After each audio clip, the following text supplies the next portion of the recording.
Grow an actively managed portfolio of gold, silver, platinum, palladium, and rhodium with Auctus Metals today. I don't think the COMEX, this current system, will make it. The global order is shifting. There's value in holding, being able to set the price. You as a gold makes the rules, all that kind of stuff. I think China has clearly shown that that's the intention that they want to have.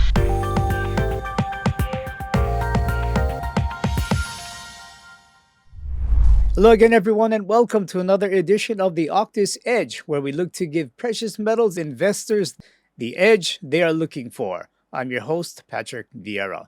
Craig Hemke, precious metals expert, analyst, and creator of the TF Metals Report, joins us today. Craig, welcome to the Auctus Edge. How are you doing? Well, I'm fine, thank you, Patrick. Sure is good to see you. It has been a while. I don't know where the time goes. But I do know that it's early January and New Year has begun and we got a lot to talk about. Absolutely. Still a lot to clean up from last year.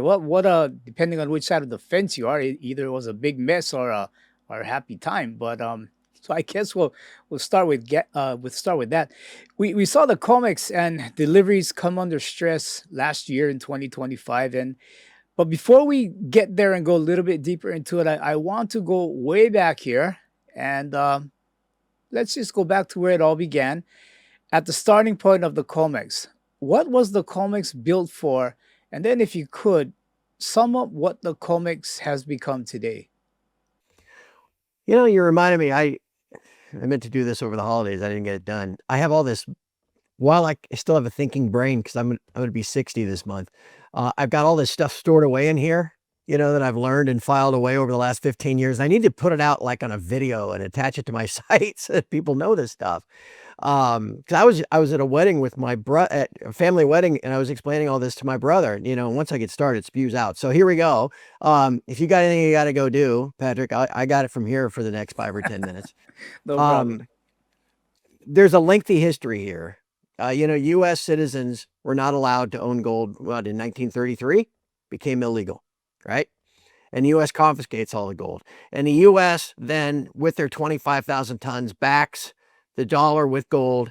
And it is the world's reserve currency after World War II through the Bretton Woods Agreement. Got to have a currency with confidence. It's with gold. It's the dollars, or the gold. The dollar is exchangeable to gold. To get 35 of them, you can get an ounce of gold.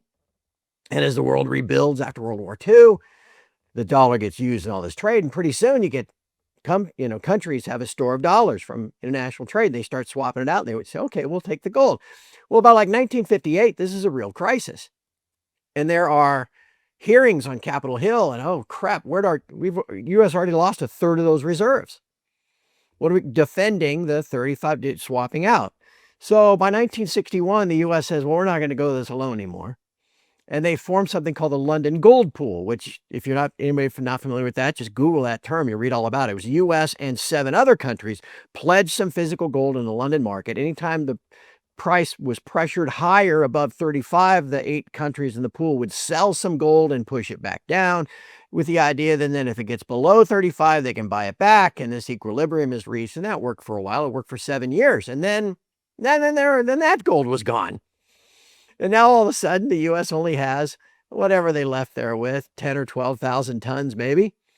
And by the time we get to August of 1971, we've got 8,133 tons, and Nixon puts a kibosh on that. Says, we're going to zero, man. We can't let that happen. Okay.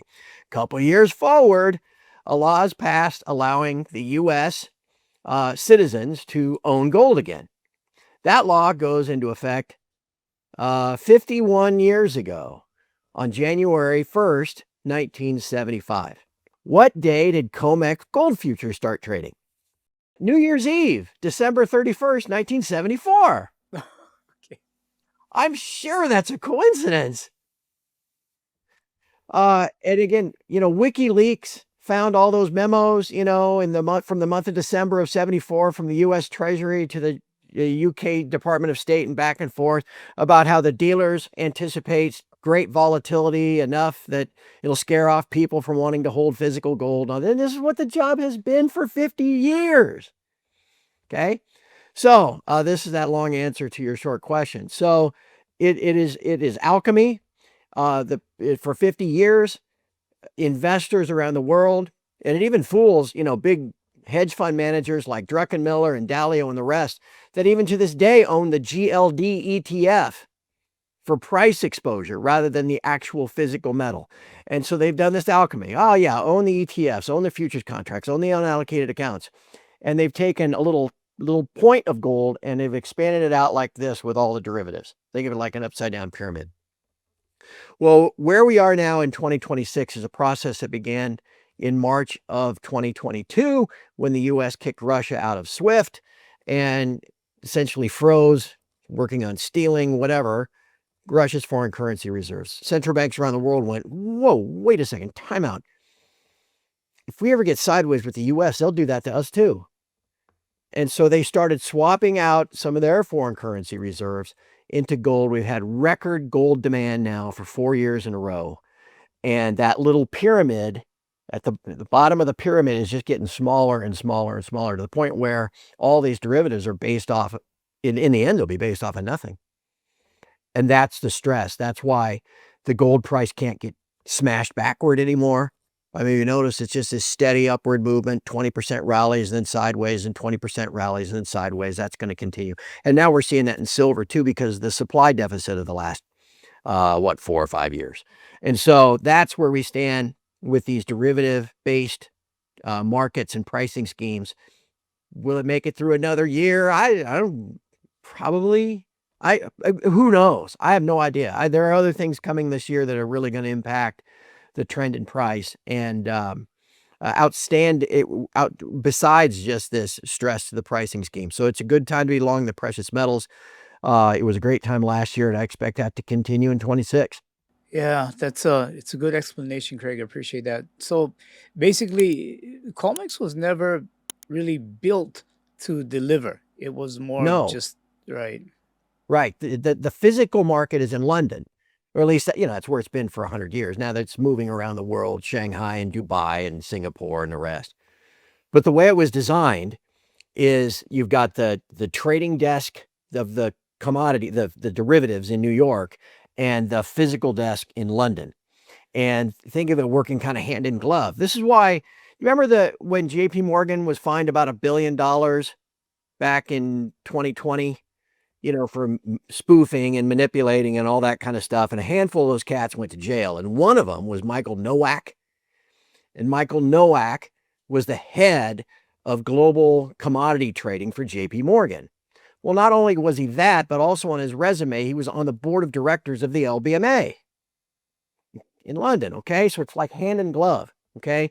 They know where the physical delivery, the physical orders are in London. And so you manage the price in New York so that, because you don't have the metal on a certain day. And if you don't, you can flywheel it out of the GLD ETF, which is conveniently custodied in London, all this stuff. So COMEX is not a delivery market. And I've been watching this for 15 years, Patrick. And you get, maybe a couple thousand silver contracts stand for delivery in a delivery month. You might get 8,000 gold contracts. That's what it was forever. And then about the time of COVID, it started to ramp up. And then with this central bank demand and all of this global supply shortage in silver, we're now seeing silver saw a couple months earlier this year of like 80 million ounces delivered, like 16,000 contracts of silver, something like 7.5 million ounces of gold, like 75,000 ounces or 75,000 contracts of, I'm doing the math in my head to make sure I got that right, of gold. I mean, unprecedented, either monthly highs or for the entire year of 2025. And I expect that to continue. The delivery on COMEX has always just been a charade where the house account of JP Morgan in March issues some contracts that are stopped by the house account of HSBC and Deutsche Bank. And then in May, the HSB and Deutsche Bank issue it back out and JP Morgan stops it. And it creates this illusion of delivery, because if you don't have physical delivery, at least even a little tiny fraction, then what are we doing here? We're just simply trading baseball cards and saying that that's price discovery. You've got to deliver some metal at that price that you have derived through the trading of your derivatives, or it's just all illusion. So there's always this charade of deliveries. It was never intended to take delivery. You're not driving trucks in and out of these vaults, in Delaware and, outside of New York and all this kind of stuff. So the fact that all this is ramped up is noteworthy. Is it those vaults is the only place left that, you can get metal if you need it right away? Maybe. I mean, there's still the CME vault stocks reports still show large amounts of silver. I mean, 430 million ounces or something allegedly in those vaults, if you believe the numbers. So I don't know that there is a noticeable like, oh, the COMEX is going to collapse, or all that kind of stuff. But I mean, clearly the volume of deliveries and what, as you said before I started this coffee-induced rant, what, as you said, was not designed as the delivery market. The volume of delivery suggests that there's some unusual stuff going on behind the scenes.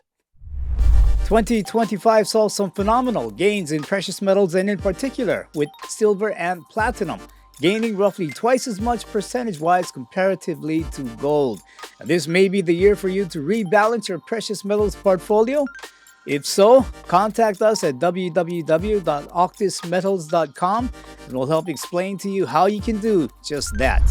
And then the the physical side of it should be London, the LBMA then. And from what we saw, silver was flying around from New York to London and then London to Shanghai, and then it just moving and moving and moving. Why did we see that? I mean, deliveries had to be met that just there were short deliveries all over the world. Seems like it. And you don't know. I mean, the London market is deliberately opaque.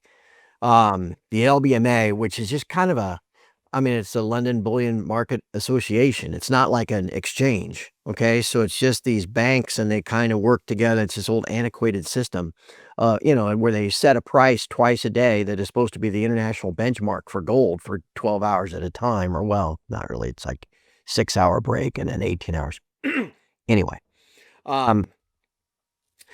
The LBMA together does not report data. And the COMEX isn't very good at this either. All their vault stocks reports, they put a disclaimer on about a decade ago that says, the CME group cannot be held responsible for this. This is for informational purposes only. It can't be deemed reliable. And it's like anyway, it's like what you'd put on there if you knew if you had strong suspicions it wasn't accurate. Well, the LBMA is worse. They just crank out these numbers. And then particularly in gold, but silver too, they include in their vault stock what the Bank of England's gold and all the ETF gold that's custodied there, as if all of that is readily available to be sold, into the marketplace. And silver is particularly true. These ETFs are not supposed to be shorting. Why are they short? Remember the guy, Jeff Curry from Bloomberg or from Goldman Sachs said on Bloomberg back in the silver squeeze days 5 years ago, it's the ETFs that are short. Wait, hold on a minute. If I own the ETF, the SLV, I want it to go up. Mm-hmm. Why are the fund managers shorting? That doesn't make any sense. Okay, well, maybe it's the custodian within the ETF. Well, anyway, I digress. We don't know how, no one knows. There are people have done math. Okay, it seems like maybe as of the last time I saw, the true float in London was about 700 or 800 metric tons of gold. It seems like the actual available float of silver in London is about 150 million ounces. Whoa, wait a second, 150 million ounces. That's only, 30,000 COMEX contracts. I mean, this is not very much. And where this gets interesting, as you said, is you see it flying around the planet. Well, it's arbitrage. Oh, right. If you are a massive industrial product maker, people like to use Tesla as an example, or whatever. Pick your company, and there are 1,000 different things that you need for your product, and one of those things is silver. Okay, you can't make your product with 999 out of 1,000. You got to have all 1,000. And if there are signs there's no silver, you're going to work proactively to get it into your hands, a steady stream of it. And I think that probably explains the metal flying around the planet more than anything else. Now you've got these what was announced back in October, these export controls out of China, and the U.S. deeming silver a critical mineral, and all these different things. There are just all these signals that this situation is tight and getting tighter, and that's finally been reflected in price. You were talking about I mean, just the availability, and companies like Samsung, they decided to go directly to the mines, and The battery, yeah, and that yeah. battery, they, And there yeah, was another big company came out in December also, but they did not name the company that it looks to purchase some, I think, 12,000 tons per calendar year in 2026, and they agreed to purchase larger amounts if available. And so, do you think we're going to see more of this, where people will just or industry, maybe even state actors, will simply go direct to the mines? yeah. That Why wouldn't you, right? Yeah. Now you may not have. That's easier said than done, right? I mean, what comes out of the ground? Silver is primarily a byproduct of other mining. There are very few, small handful of companies that's all they do is mine silver. Usually it's lead and zinc and gold and copper, and the silver comes out. And then, you get these, if you can refine it all, it's these doré bars, and then that's got to go to refiner to actually get, into a stage that you can actually use it. So it's easier said than done to just say, well, we're going to just buy it straight from the mine, right? Um, but it's like, but this comes to mind because the most famous applicable failure of a COMEX market or a CME market is the potato futures from 50 years ago. But and so that's where this comes to mind, like McDonald's, right? You got McDonald's in Singapore, right? Mm. Yep. Right? Okay. So they scale everything, right? Uh, they buy how many French fries a year? How many pounds of potatoes, tons of potatoes does McDonald's go through every year, right? So what do? They buy the producer. They grow their own potatoes, right? So that's a similar thing. You can't jack around and suddenly the potato cartel doesn't sell to McDonald's anymore, right? So they got to have their own form of production.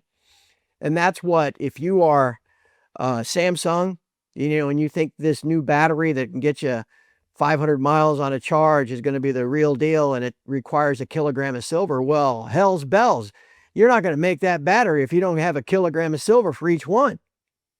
And so you're going to make sure, and you want to get there ahead of everybody else. You want to make sure you have your supply, because otherwise you got it's like it's like you have a taco, right? It's one of my favorite examples. You got all these ingredients of a taco just laying there, but without you got to have tomatoes to make it a taco. And until you go to the store and get a tomato, you just got all this stuff laying there. And then you put it all together and it's an actual taco. You could have all these components and you have all these and it's going to be this great battery, just as an example. But if you don't have the actual silver, so as a component. So I think that's a very important thing. And man, it would take one company to do it. One tweet from Elon Musk saying, hey, you know what? We're not dicking around. We're going to buy First Majestic from Keith Neumeyer, and we're just going to own it. We don't know anything about getting silver out of the ground, but we know we got to have it. Oh, and then it's just, that would just set off quite the feeding frenzy.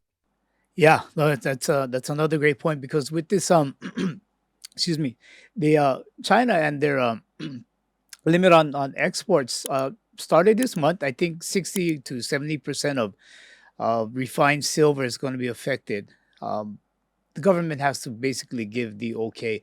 But what do you think is gonna? How do you think this will play out for investors who are looking to purchase silver? Well, that's, how do I want to answer? I got to think about the right answer to that. It may make for higher premiums, where instead of $3 over spot, it might be $6 over spot, which as a percentage of spot is no different than $2 over spot a couple of years ago, right? But you got to swallow that and go, oh my God. And by the time I sell it, they're going to clip me for a couple of dollars, And so maybe from a trading standpoint, you've got to find a platform that that allows you to access things closer to spot. I've got a couple of advertisers on my website that do that. I guess, this is why I pause. I think, can I go off in this direction? But I think I will. I think what people need to understand is, because this is primarily gold, but this impacts silver too. The gold doesn't change. Gold is everything the Wall Street Journal made fun of it for 10 years ago. It's a pet rock, right? It doesn't pay interest. It just sits there, right? Now, again, that's good. It doesn't have any counterparty risk and all that stuff.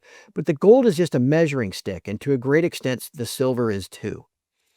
10 years ago, it cost you, as an investor, $1,200 to buy an ounce of gold back in 2015.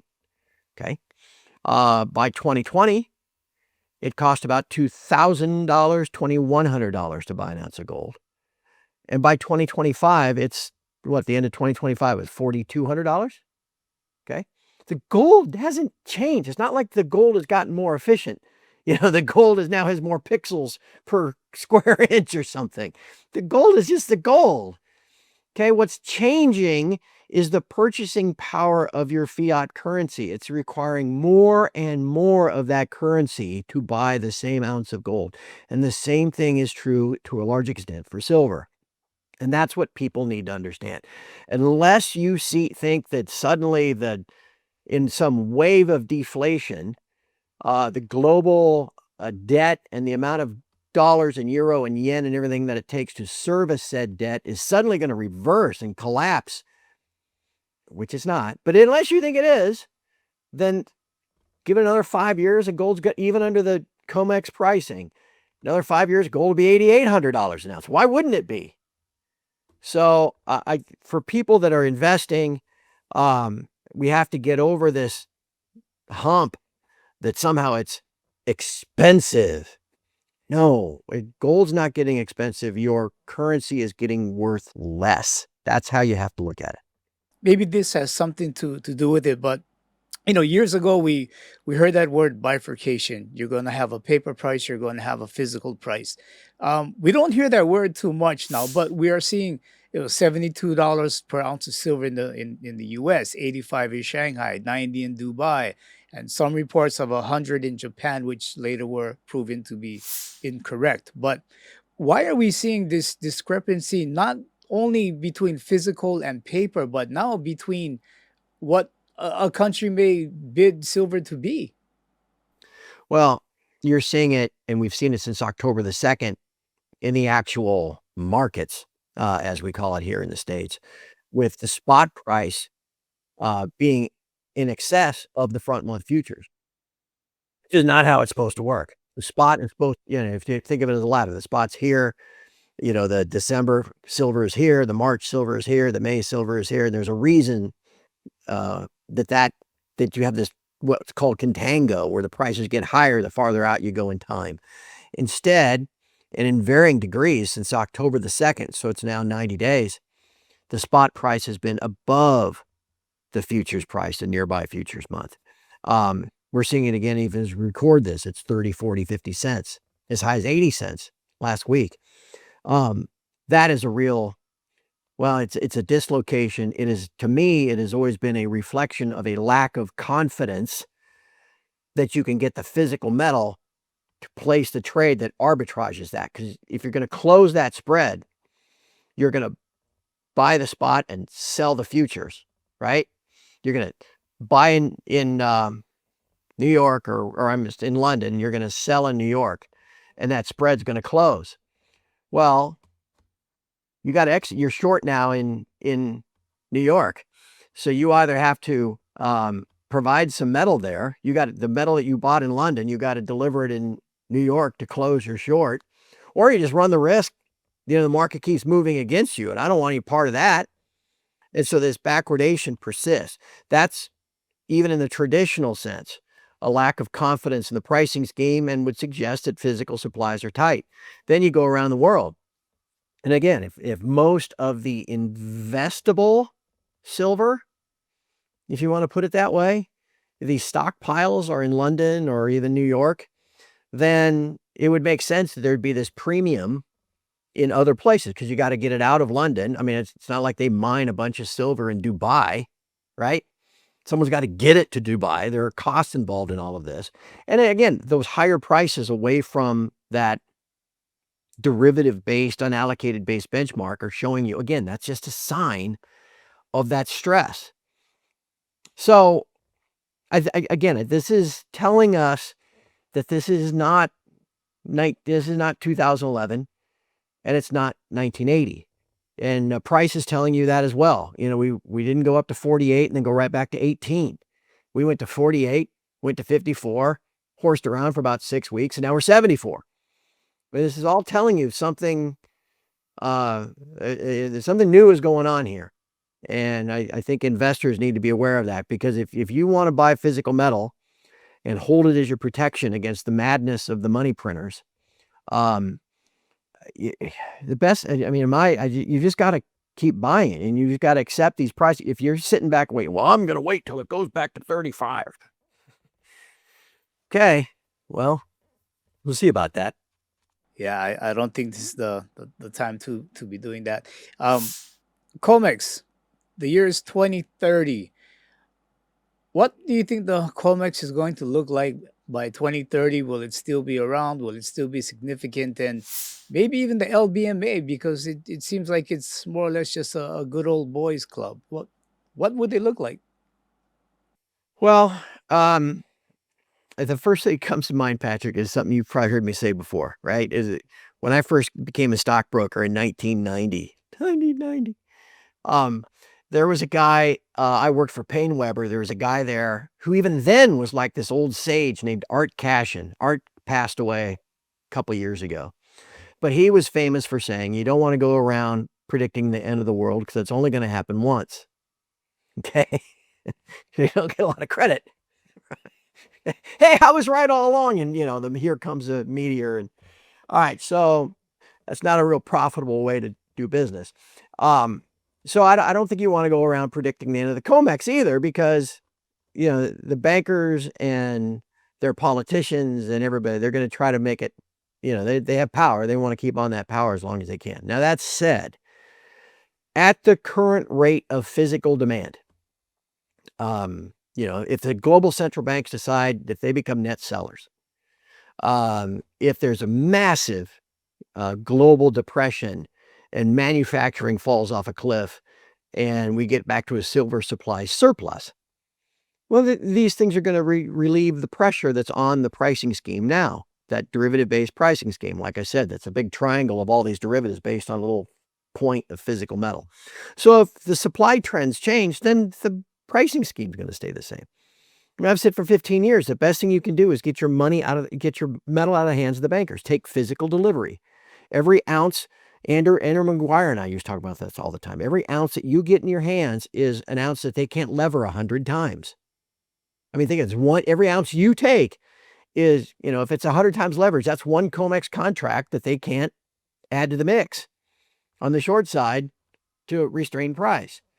So, if the physical demands continue, then I don't think the COMEX, this current system, will make it.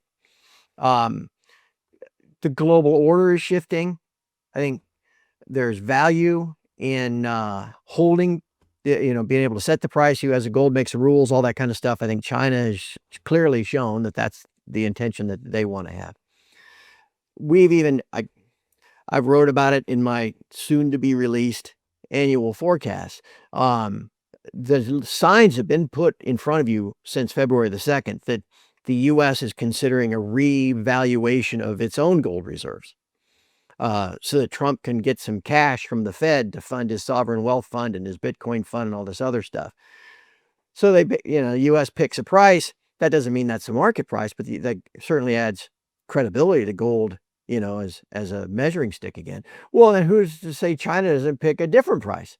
There's all these things that I think ultimately over the next, you said 2030, I don't see how the current system sustains. But again, all of a sudden there's a new supply of metal or lack of demand for metal, then it's going to last longer than you think. I'm going to double back. I know I've given you a long answer. I'm going to double back to this. I mentioned earlier the potato thing. This is important for people to understand because people say, oh God, these banks are short and, all this kind of stuff. And if the COMEX defaults, and they don't have the metal to deliver, it's going to be this calamity. And I'm like, no, it's not. There's precedent for this. I actually wrote about it. I think anybody can look this up. Go to Google and type in, I think I called it a Simplot Solutions. Simplot, S-I-M-P-L-O-T, J-D-J-R Simplot, whatever, was the potato magnate of Idaho. Okay? So Google Simplot Solution for Silver, and you can find the article. Again, I think I wrote it like in 2012. And I got the idea from the late Ted Butler. So I got to give him credit. In like 1975, 76, whatever year it was, there was a potato futures market. Okay.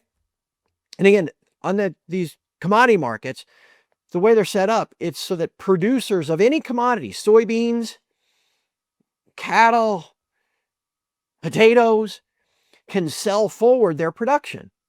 Okay. So they can manage, their business. And then once that's out there, then the speculators can fiddle around with it and, buy it and sell it and do all this kind of stuff. Okay.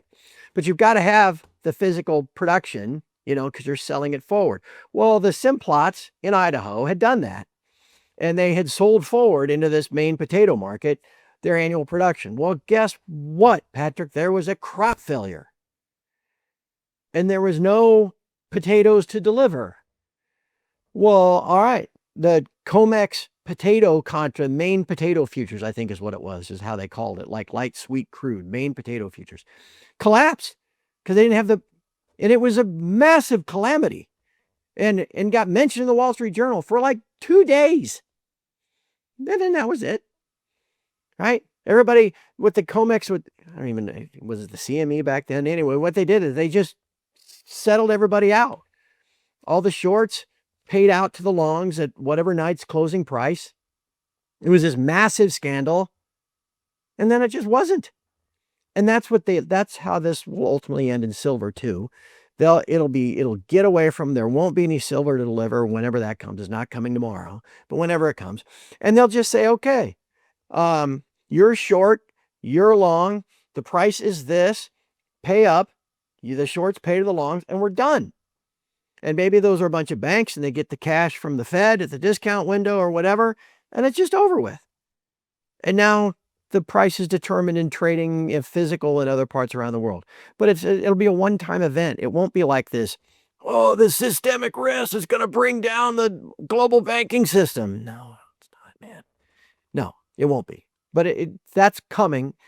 Long answer. God, I got to start doing more of these interviews in the morning because I'm fully leaded and caffeinated, brother. Anyway, if it does happen and it's trending in that direction, that's how it'll work. Well, I guess, like they say, nothing new under the sun, right? I mean, we keep doing the same things over and over.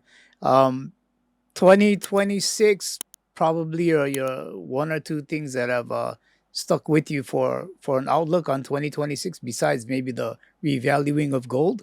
Yeah, I think there has been some of this, I think, gain in gold this year is almost kind of a front running of events for 2026, because there's been a trail of breadcrumbs. If you want to try to connect the dots, they're telling you what's coming, whether it was, and a lot of this goes back to the kind of collaboration between Trump and the Secretary of the Treasury, Bessent.